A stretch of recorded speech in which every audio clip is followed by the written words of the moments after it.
बच्चों, पिछले अध्यायों में हमने जनसंचार के तमाम माध्यमों के अतिरिक्त लेखन के विभिन्न प्रकारों पर बात की। समाचार और फीचर लेखन के अंतर को समझा, लेकिन मीडिया लेखन के कई और पहलू भी हैं। आपने ध्यान दिया होगा कि ज़्यादातर अखबारों में खेल, व्यापार, सिनेमा या मनोरंजन के अलग पृष्ठ होते हैं। इनमें छपने वाली खबरें, फीचर या आलेख कुछ अलग तरह से लिखे जाते हैं। इनकी न केवल शैली अलग होती है, बल्कि भाषा भी अलग होती है। एक समाचार पत्र या पत्रिका तभी संपूर्ण लगती है जब उसमें विभिन्न विषयों और क्षेत्रों के बारे में घटने वाली घटनाओं, समस्याओं और मुद्दों के बारे में नियमित रूप से जानकारी दी जाए। आज के इस अध्याय में हम इसी विशेष लेखन के स्वरूप और प्रकारों के बारे में पढ़ेंगे। इस अध्याय का सबसे पहला प्रश्न है, विशेष लेखन किसे कहते हैं? आइए जानते हैं इसका उत्तर। विशेष विषयों पर लिखे गए लेखों को विशेष लेखन कहते हैं। यह लेख उस विशेष विषय से संबंधित विशेषज्ञों द्वारा लिखे जाते हैं। यानी विशेष लेखन ऐसे ही किसी साधारण पत्रकार द्वारा नहीं किया जाता, बल्कि किसी भी विषय के विशेषज्ञों द्वारा किया जाता है।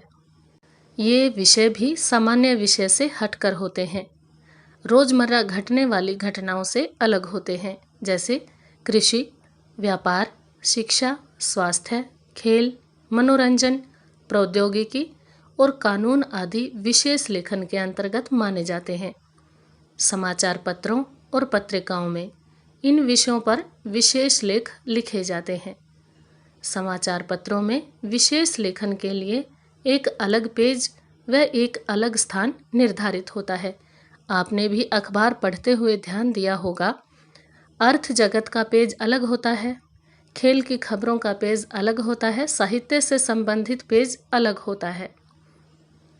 शिक्षा, स्वास्थ्य, कानून और कृषि आदि से संबंधित कॉलम भी अलग निश्चित होते हैं। यही विशेष लेखन है। हमारा दूसरा प्रश्न है, बीट रिपोर्टिंग किसे कहते हैं? जानते हैं इसका उत्तर। बीट रिपोर्टिंग भी असल में एक विशेष प्रकार का लेखन होता है।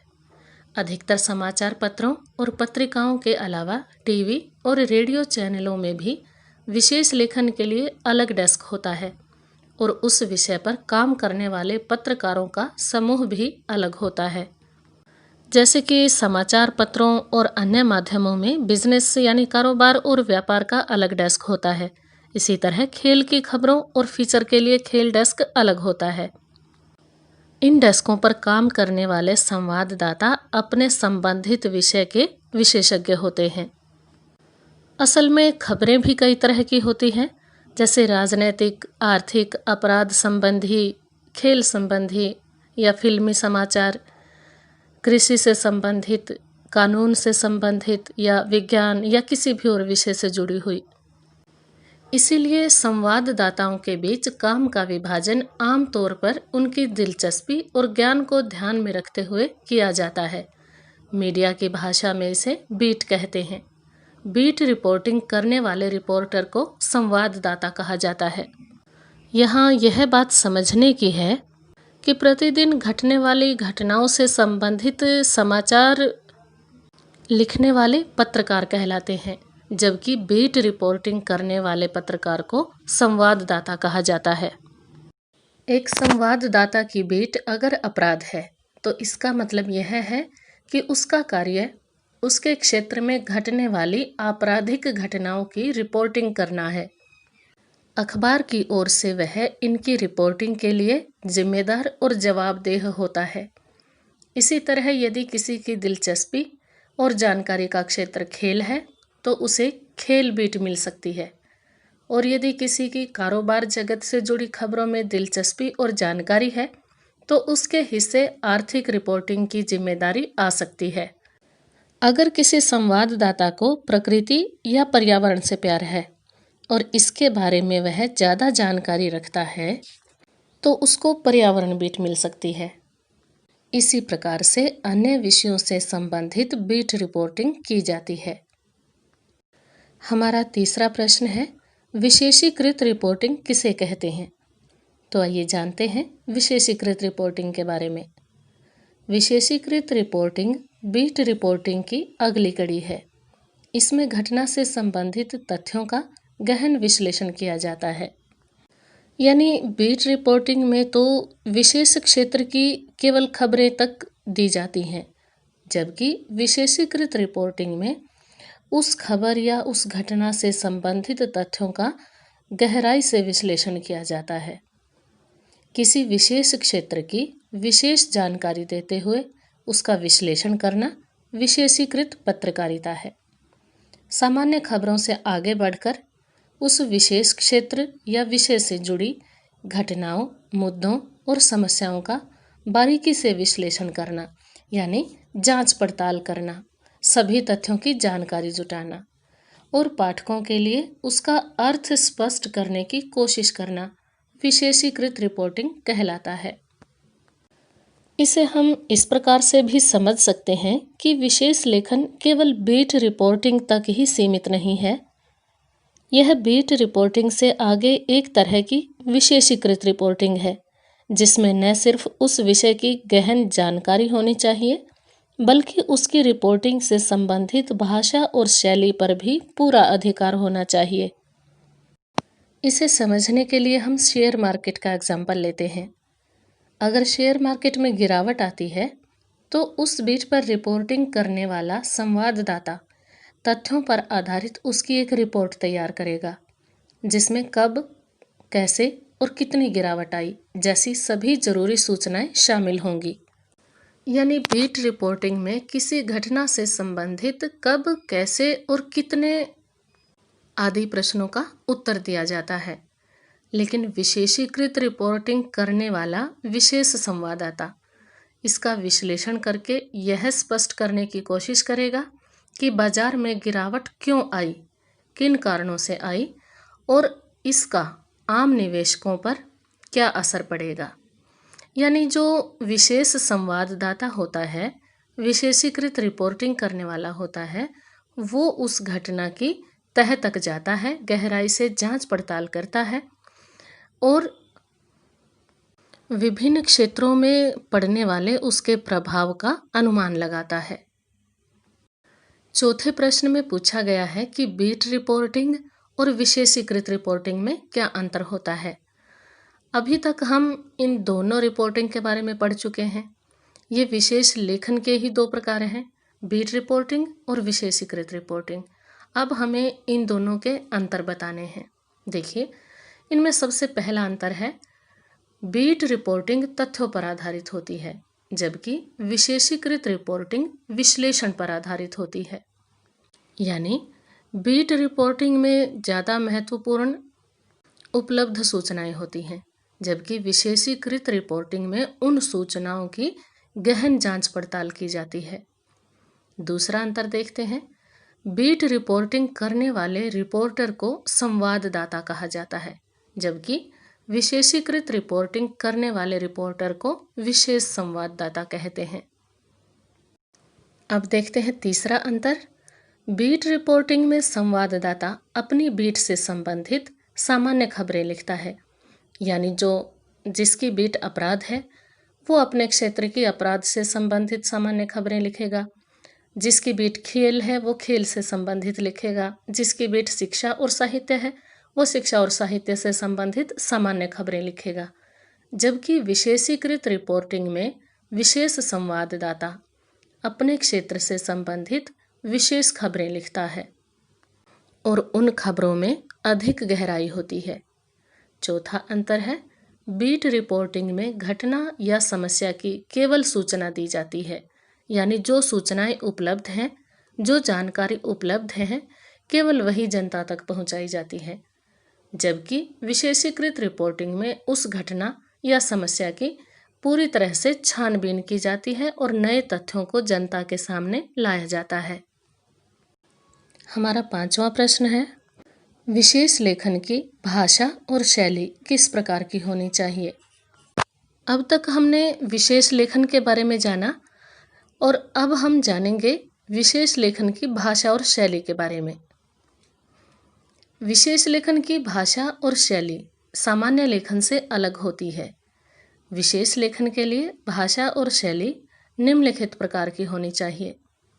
शैली का अर्थ होता है स्टाइल, ढंग या तरीका। तो सबसे पहली जो विशेषता है वो है विशेष लेखन की भाषा और शैली सरल और समझ में आने वाली होनी चाहिए, यानी वो पाठकों को अच्छी तरह से समझ में आनी चाहिए, अधिक कठिन नहीं होनी चाहिए। दूसरा, इसमें तकनीकी शब्दावली का प्रयोग करना चाहिए, क्योंकि तकनीकी शब्द जो होते हैं उनके निश्चित अर्थ होते हैं। इससे घटना का या समस्या का कोई अलग अर्थ नहीं निकाला जा सकता।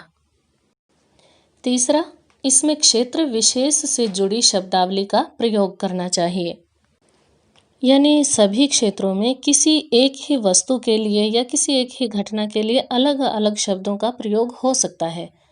तो जिस क्षेत्र से संबंधित वो घटना हो उसी क्षेत्र से संबंधित शब्दों का प्रयोग करना चाहिए। चौथा, इसमें समय के अनुसार नवीन शब्दावली को भी अपनाते रहना चाहिए। जैसे कुछ वर्षों पहले जो हिंदी भाषा प्रयोग की जाती थी वो संस्कृत से मिलती जुलती होती थी, बिल्कुल शुद्ध हिंदी का प्रयोग किया जाता था। लेकिन आजकल मीडिया की जो भाषा है उसमें हिंदी में मिश्रित अंग्रेजी के शब्दों का प्रयोग किया जाता है। तो समय के अनुसार भाषा परिवर्तनशील होनी चाहिए। पांचवा, विशेष लेखन की कोई निश्चित शैली नहीं होती। विशेष लेखन का तरीका घटना की प्रकृति पर निर्भर करता है या समस्या किस तरह की है, कोई सूचना किस तरह की है, उसी के आधार पर किसी भी शैली का प्रयोग किया जा सकता है। छठे प्रश्न में हमें बताना है समाचार पत्रों में कारोबार और व्यापार से संबंधित खबरों का क्या महत्व है। जैसा कि हमने पीछे जाना, सभी प्रकार के मीडिया लेखन में विशेष लेखन किया जाता है। अलग अलग क्षेत्रों की अलग अलग खबरें होती हैं और उनके लिए अलग से जगह निर्धारित होती है या कोई पेज निर्धारित होता है। तो इसी तरह से व्यापार और कारोबार से संबंधित खबरों के लिए भी अर्थ जगत नाम से अलग से पेज होता है। इस पेज का या इन खबरों का अखबार में क्या महत्व होता है ये हमें बताना है। पहला महत्व है इनके द्वारा भारतीय और विदेशी मुद्रा के मूल्यों का बोध होता है, यानी हमें पता चलता है कि भारत की जो करेंसी है रुपया, उसकी कीमत अंतर्राष्ट्रीय स्तर पर कितनी है और अन्य देशों की जो करेंसी है उनकी क्या कीमत है। इसी के आधार पर हम अपने देश की करेंसी की अन्य देशों की करेंसी के साथ तुलना कर सकते हैं। अंतर्राष्ट्रीय स्तर पर व्यापार करने वाले व्यापारियों के लिए यह बहुत लाभदायी होता है और विदेश यात्रा करने वालों के लिए भी अपने खर्च का अनुमान लगाना आसान हो जाता है। दूसरा, इनके द्वारा सोना, चांदी, लोहा, तांबा आदि वस्तुओं के भाव का पता चलता है। कौन सी धातु कब महंगी हुई, कब सस्ती हुई, कब कितनी गिरावट आई, इन सब बातों की जानकारी भी हमें इन खबरों से मिलती है। चौथा, इनके द्वारा शेयर बाजार के उतार चढ़ाव का पता चलता है। शेयर मार्केट से जुड़े लोगों के लिए ये खबरें बहुत महत्वपूर्ण होती हैं। चौथा, शेयर बाजार के उतार चढ़ाव के कारणों का, आम लोगों को इससे होने वाले फायदे और नुकसान का भी पता चलता है। यानी शेयर बाजार में अगर उतार आया है, गिरावट आई है तो वो क्यों आई है, और अगर शेयर मार्केट चढ़ी है तो वो क्यों चढ़ी है, क्या कारण रहे, और इस उतार चढ़ाव से आम लोगों पर क्या प्रभाव पड़ेगा, उन्हें कितना फायदा होगा, कितना नुकसान होगा। इन सब बातों की जानकारी भी व्यापार और कारोबार संबंधित खबरों से मिलती है। पांचवा, इनके द्वारा कारोबार तथा व्यापार के आयात निर्यात की जानकारी मिलती है, यानी कौन सी वस्तुएं कितनी मात्रा में किस देश से किस मूल्य पर आयात की गई हैं और कौन सी वस्तुएं बाहरी देशों को निर्यात की जाती हैं। इन सब की जानकारी भी इन खबरों से मिलती है। इन्हीं खबरों के आधार पर आगे उत्पादन निश्चित किया जाता है। जिन वस्तुओं की मांग अधिक होती है उनका उत्पादन अधिक किया जाता है। छठा, देश में आर्थिक मंदी या तेजी का भी पता चलता है, यानी मार्केट में किस वस्तु में मंदी आई है, किस समय में तेजी आई है, इन सब बातों का भी इन खबरों से पता चलता है। पिछले प्रश्न में हमने व्यापार कारोबार से संबंधित खबरों के महत्व के बारे में पढ़ा था और इस प्रश्न में हमें बताना है कि अखबारों में खेल समाचारों की क्या भूमिका है, उनका क्या महत्व है। सबसे पहला महत्व है, समाचार पत्रों के माध्यम से खेलों को बढ़ावा मिलता है, यानी खेल संबंधी खबरें पढ़कर बच्चों में खेलने की लालसा पैदा होती है, उन्हें और अधिक हौसला मिलता है। जब किसी खिलाड़ी को कोई पुरस्कार या कोई सम्मान मिलता है तो इसे देखकर बच्चों को खेलने की प्रेरणा मिलती है। दूसरा, इनके माध्यम से खेलों के प्रति खिलाड़ियों की रुचि पैदा होती है। कई खिलाड़ी तो इतने पॉपुलर हो जाते हैं कि बहुत से बच्चे उनके फैन हो जाते हैं और उन्हीं का अनुकरण करते हैं, उनको रोल मॉडल मानने लगते हैं और बच्चों की खेलों में रुचि उत्पन्न होती है। तीसरा, अखबारों में प्रकाशित खेल विशेषज्ञों की राय पढ़कर खिलाड़ी अपनी कमी जानकर अपने खेल को निखार सकते हैं, यानी घर बैठे अपनी कमियों को सुधारने का ये एक अच्छा तरीका है। विशेषज्ञों की राय पढ़ के खेल की बारीकियों को जाना जा सकता है। चौथा, इनके द्वारा देश विदेश में आयोजित होने वाली खेल प्रतियोगिताओं की जानकारी मिलती है और खिलाड़ियों को आगे बढ़ने का मौका मिलता है, प्रतियोगिता में हिस्सा लेने का अवसर मिलता है। पांचवा, इनके द्वारा खेलों से संबंधित नियमों और बारीकियों का पता चलता है, यानी खिलाड़ी जो नया नया खेल सीखते हैं उन्हें पता चलता है कि किस खेल के क्या नियम हैं और श्रेष्ठ खिलाड़ी बनने के लिए, मजबूती के लिए, जीतने के लिए उन्हें किन किन बारीकियों का ध्यान रखना चाहिए।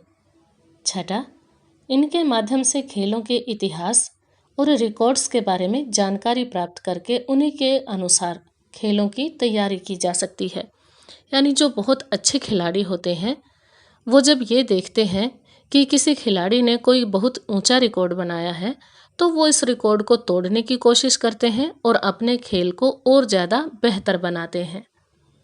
ऐसी खबरें खिलाड़ियों के लिए प्रेरणा स्रोत का काम करती हैं। अगला प्रश्न है, समाचार पत्रों में विशेष लेखन का क्या क्षेत्र है, यानी किन किन क्षेत्रों से संबंधित या किन किन विषयों से संबंधित विशेष लेखन किया जाता है। विशेष लेखन के कई क्षेत्र हैं।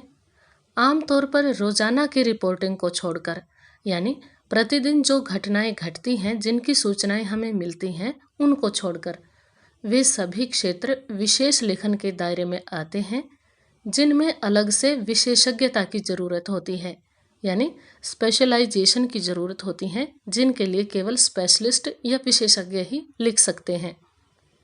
समाचार पत्रों और दूसरे माध्यमों से खेल, कारोबार, सिनेमा, मनोरंजन, फैशन, स्वास्थ्य, विज्ञान, पर्यावरण, शिक्षा, साहित्य, जीवन शैली और रहन सहन जैसे विषयों को आजकल विशेष लेखन के कारण अधिक महत्व मिल रहा है।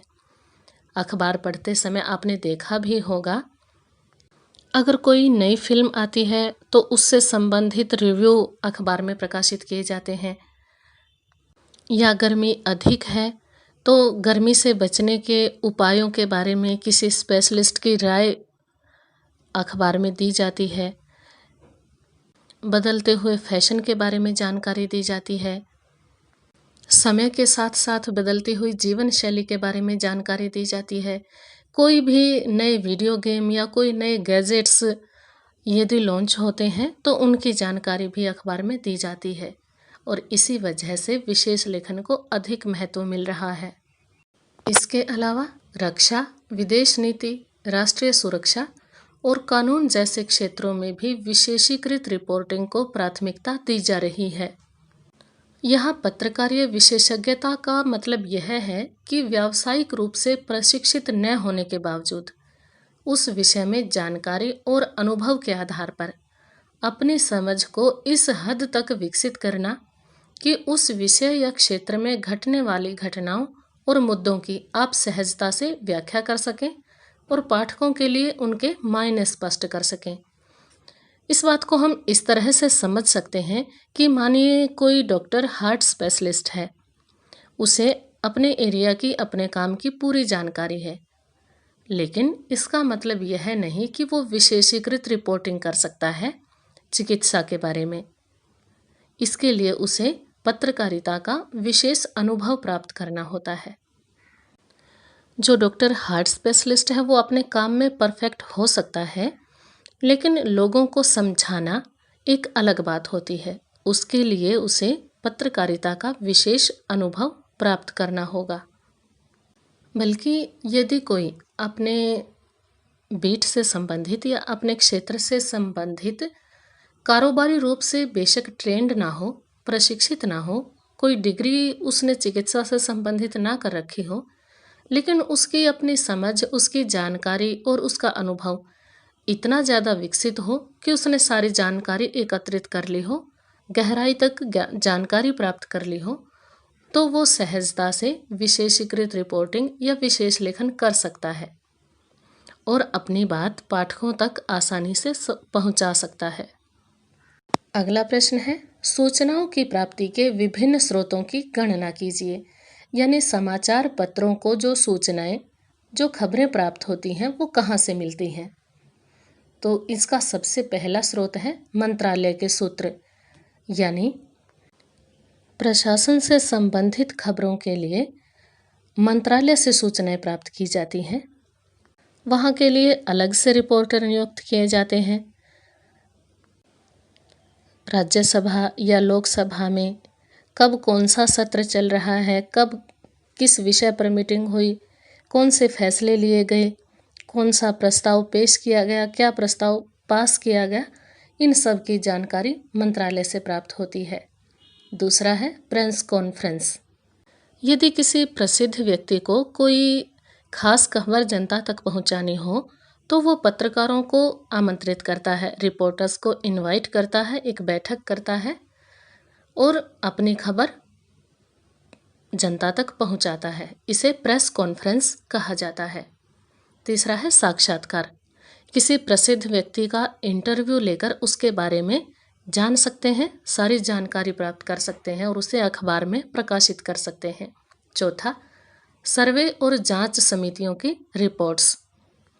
बहुत सी संस्थाएं सरकारी और गैर सरकारी ऐसी हैं जो अलग अलग क्षेत्रों में सर्वे करती रहती हैं और जांच समितियों की रिपोर्ट्स से भी अखबारों को खबरें मिलती हैं।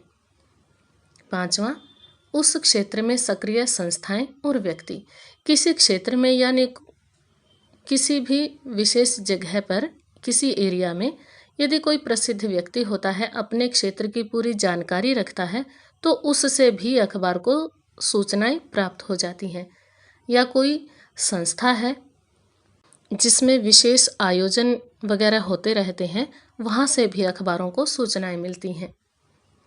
छठा है संबंधित विभागों और संगठनों से जुड़े व्यक्ति। यानी यदि शिक्षा से संबंधित सूचना चाहिए तो शिक्षा के क्षेत्र में जो कोई विशेष अधिकारी है या कोई प्रसिद्ध व्यक्ति है उससे सूचना प्राप्त की जा सकती है। या कोई सामाजिक कार्य करता है, कोई सामाजिक संगठन है, उससे भी सूचना प्राप्त की जा सकती है। सातवां, इंटरनेट और दूसरे संचार माध्यम। आजकल खबरें इकट्ठी करने के लिए रिपोर्टर्स को इधर उधर नहीं भटकना पड़ता।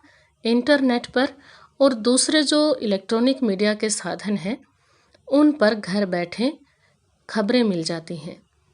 आठवां, स्थायी अध्ययन प्रक्रिया। इसका मतलब यह है कि कोई भी रिपोर्टर अपने आसपास होने वाली घटनाओं पर नज़र रखता है, उनका अध्ययन करता है और अखबार में उनसे संबंधित खबरें छापता है। इस पाठ का 10वां प्रश्न, विज्ञान के क्षेत्र में काम कर रही भारत की 5 संस्थाओं के नाम लिखिए।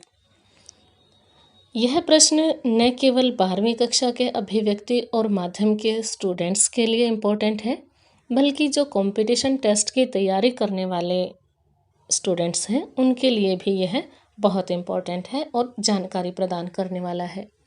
तो आइए जानते हैं भारत की 5 प्रमुख संस्थाओं के बारे में जो विज्ञान के क्षेत्र में काम करती हैं। सबसे पहली है भारतीय अंतरिक्ष अनुसंधान संगठन यानी इसरो। अंग्रेजी में इसे हम कह सकते हैं इंडियन स्पेस रिसर्च ऑर्गेनाइजेशन। इसकी स्थापना सन 1962 में की गई थी और इसका मुख्यालय बेंगलुरु में है। स्पेस रिसर्च से संबंधित सारे काम इसी संस्था के माध्यम से किए जाते हैं, चाहे वो चंद्रयान से संबंधित हो या फिर मंगल मिशन से संबंधित। दूसरी संस्था है भारतीय कृषि अनुसंधान परिषद यानी ICAR, Indian council of agricultural research. इसकी स्थापना सन 1929 में हुई थी और इसका मुख्यालय यानी हेड ऑफिस नई दिल्ली में है। इस संस्था में खेती बाड़ी से संबंधित बीज, दवाइयाँ, मिट्टी आदि पर रिसर्च की जाती है। तीसरी संस्था है रक्षा अनुसंधान एवं विकास संगठन DRDO, defence research and development organisation. इसकी स्थापना सन 1958 में की गई और इसका मुख्यालय भी नई दिल्ली में है। देश की रक्षा से संबंधित उपकरणों, हथियारों आदि पर रिसर्च इसी संस्था में की जाती है। चौथी संस्था है भारतीय राष्ट्रीय विज्ञान अकादमी यानी INSA, Indian national science academy INSA यानी INSA। इसकी स्थापना सन 1935 में की गई और इसका मुख्यालय भी नई दिल्ली में है। इस संस्था में विज्ञान की शिक्षा से संबंधित शोध किए जाते हैं और महत्वपूर्ण शोधों को पुरस्कृत भी किया जाता है। पांचवी संस्था है सतीश धवन अंतरिक्ष केंद्र यानी SDSC, Satish Dhawan space centre. इसकी स्थापना 1971 में की गई। यह आंध्र प्रदेश के श्रीहरिकोटा में स्थित है। पहले इसका नाम श्रीहरिकोटा लॉन्चिंग रेंज था। भारत के सभी सैटेलाइट यहीं से लॉन्च किए जाते हैं, इसलिए इसे शार भी कहा जाता है। इसका प्रयोग इसरो द्वारा उपग्रहों के प्रक्षेपण के लिए किया जाता है, यानी सैटेलाइट लॉन्च करने के लिए किया जाता है। अब देखते हैं इस पाठ का हमारा अंतिम प्रश्न। पर्यावरण पर छपने वाली प्रमुख पत्रिकाओं के नाम लिखो, यानी पर्यावरण से संबंधित मुद्दों को छापने वाली, पाठकों तक पहुंचाने वाली पत्रिकाएं कौन कौन सी हैं। सबसे पहले देखते हैं हिंदी में छपने वाली पर्यावरण की पुस्तिकाएं। पर्यावरण और हम, दूसरी है जलवायु परिवर्तन और तीसरी है घटते पेड़।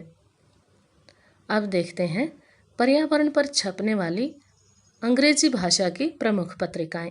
पहली है पर्यावरण एब्स्ट्रैक्ट, दूसरी एनवायरो न्यूज और तीसरी डाउन टू अर्थ।